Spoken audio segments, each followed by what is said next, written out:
बिस्मिल्लाहिर्रहमानिर्रहीम। आज की इस वीडियो में हम बात करेंगे on time, in time, eight the end और इन द एंड पे। हम देखेंगे कि on time, in time, eight the end और इन द एंड ये कैसे हम इस्तेमाल करते हैं, कहाँ कहाँ पे इस्तेमाल करते हैं। तो पहले हम देखेंगे ऑन टाइम और इन टाइम। ऑन टाइम जो है, सबसे पहले इसी को देखेंगे। ऑन टाइम का मतलब है पंक्चुअल, नॉट लेट।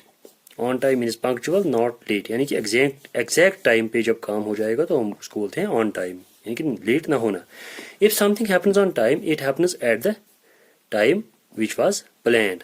अगर हम कहेंगे कि समथिंग हैपन्स ऑन टाइम, अगर ऐसा कुछ होगा, if something happens on time, तो इसका मतलब है it happens at the time which was planned.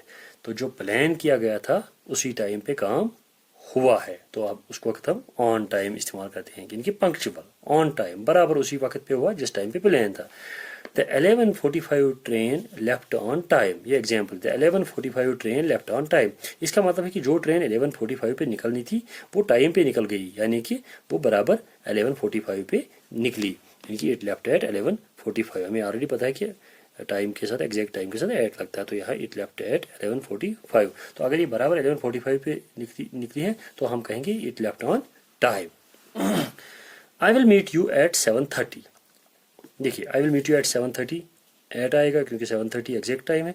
Okay, but please be on time, यानी कि on time, but please be on time, it means don't be late, be there at 7:30। तो 7:30 बराबर वहाँ पे रहना, 7:30 वहाँ पे रहना, लेट नहीं होना।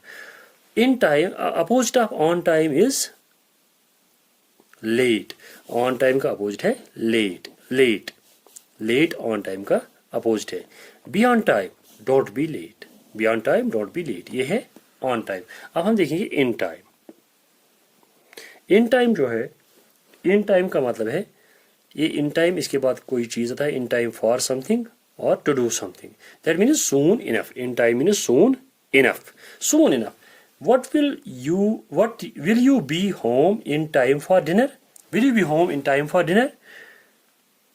यानी कि इसका मतलब है क्या आप टाइम पे डिनर को आओगे, यानी कि soon enough for dinner. Will you be home in time for dinner? Soon enough for dinner. I have sent Emma a birthday present. I have sent Emma a birthday present. I hope it arrives in time. तो ये क्या था कि I have sent Emma a birthday present. मैंने Emma को एक birthday present भेजा है। आई hope it arrives in time, मुझे उम्मीद है कि ये इन टाइम पहुंचेगा। इन टाइम पहुंचेगा यानी कि ऑन और बिफोर हर बर्थडे पहुंचेगा, या तो ये उसके बर्थडे के दिन ही पहुंचेगा या उससे पहले पहुंचेगा। तो I have sent Emma a birthday present, I hope it arrives in time. In time means on और before her birthday. The opposite of in time is too late. In time का अपोजिट है too late. On time का opposite है late, in time का opposite है too late. अब है और एक एट द एंड और इन द एंड। ये अब है at the end, in the end. At the end of something, इसका मतलब क्या है, at the time when something ends. At the end of something means at the time when something ends, उस वक्त जब कोई चीज एंड होती है। For example at the end of the month, ऐसी at the end means at the time when something ends, यानी कि हम ऐसे कह सकते हैं एट द एंड का मतलब है जब कोई काम खत्म हो जाता है उस वक्त हम कहेंगे eight the end.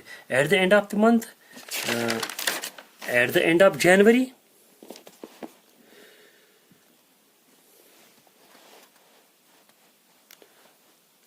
At the end of January, eight the end of the game,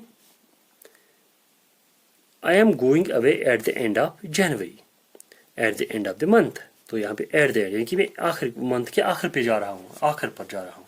the player shook hands at the end of the game, at the end of the game.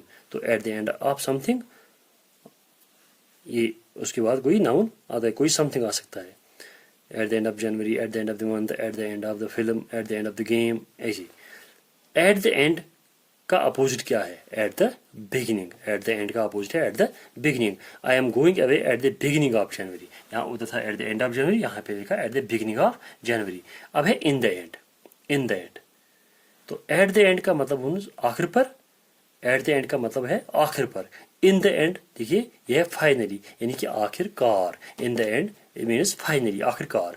We use in the end when we say what the final result of a situation was.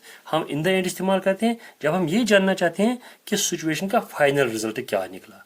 At the end का मतलब है at the last moment, यानी कि at the last moment, यानी कि आखिर पर क्या हुआ, किसी काम के आखिर पर क्या हुआ, तो उसको आता है, या किसी टाइम के आखिर पर क्या हुआ, वहाँ कहते हैं हम eight the end of January, eight the end of the month, eight the end of the film, किसी काम के आखिर पे, eight the end of the film, eight the end of the film, eight the end of the game, किसी काम के आखिर पे क्या हुआ, गेम के आखिर पे क्या हुआ, फिल्म के आखिर पे क्या हुआ, या टाइम के आखिर पे क्या हुआ, जनवरी, फरवरी, मंथ के आखिर पे क्या हुआ.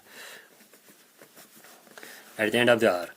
आई am going away at the beginning, ये हमने किया. इन द एंड का मतलब है finally. We use in the end when we say what the final result of the situation was. We had a lot of problems with our car. देखिए, we had a lot of problems with our car. हमें car के साथ बहुत सारी problems थी. आखिर पे क्या हुआ? We sold it in the end. आखिरकार हमने क्या किया?